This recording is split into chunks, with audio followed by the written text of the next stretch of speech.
to the gym in the morning to get some movement in, and it's been just a really lovely way to start my day. I, get out of my apartment first thing in the morning, and it's really just helped me feel more energized, I guess more excited about the day. And I think it kind of really sets the tone and my mood. It's already February, halfway through February, and I feel like I'm just now getting started with my year.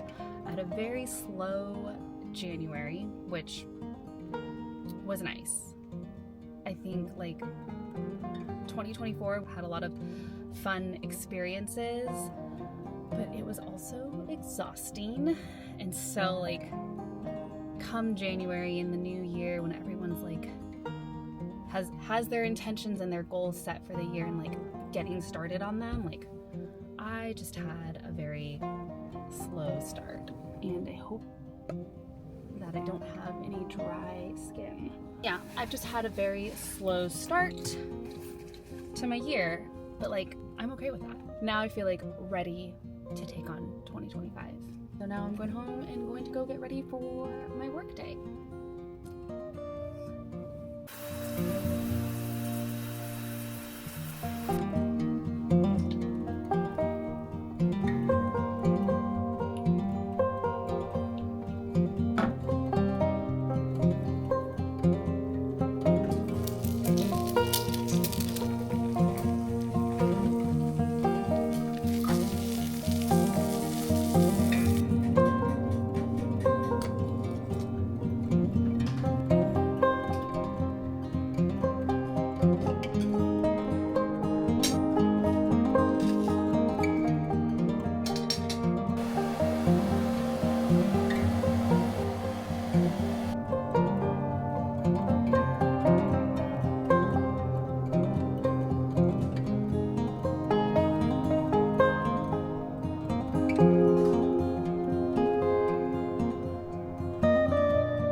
So I finally took some time during my lunch break to reflect on 2024, as well as set some goals and intentions for this upcoming year in 2025.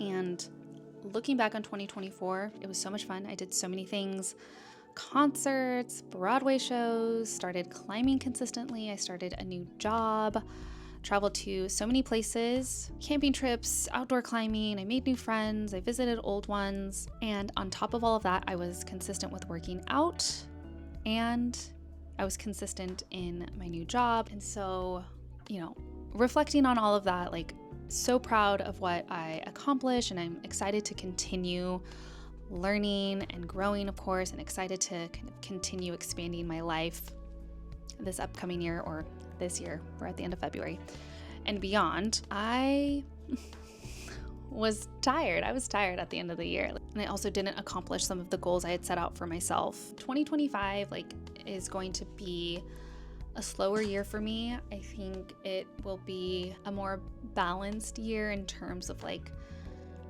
my energy and balance between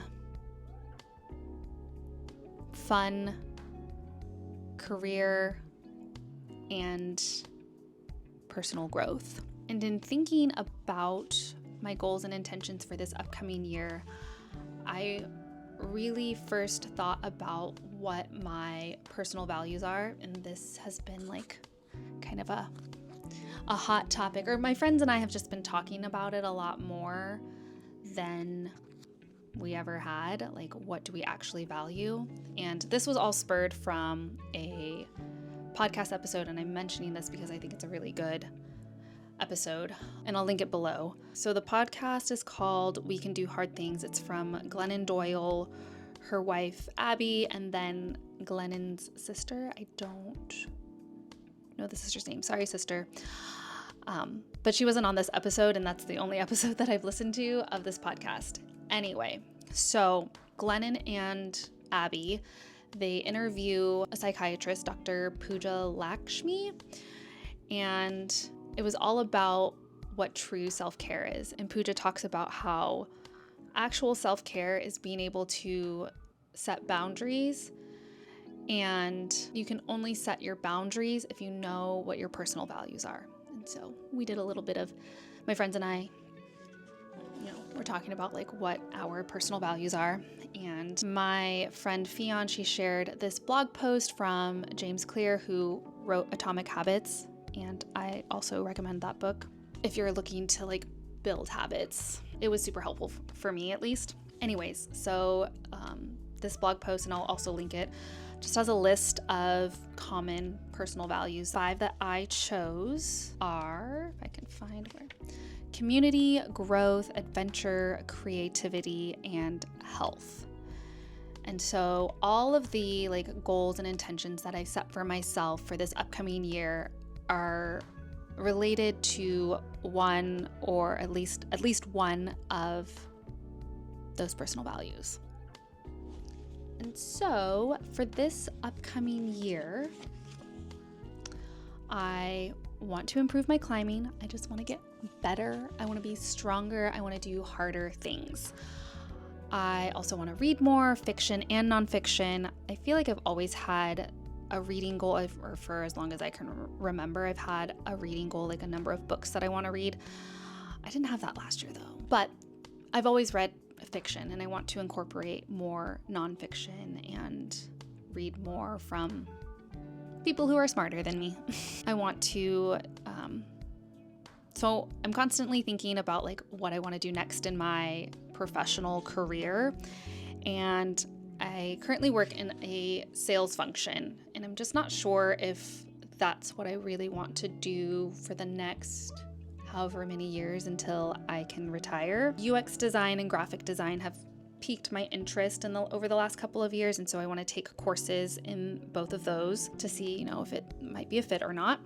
And I don't know if I've already talked about this, but I'm taking a ceramics class right now, and I want to continue working or practicing ceramics, and I also want to learn to draw and sew. I want to spend less time on screens and more time experiencing things in the real world. And I also want to focus on creating and doing and less on consuming. So both like shopping and like consuming media on the screen. And in addition to those like goals that I have, I am planning on going to Japan in the fall, and I am also moving to Georgia. And so yeah, more on that later.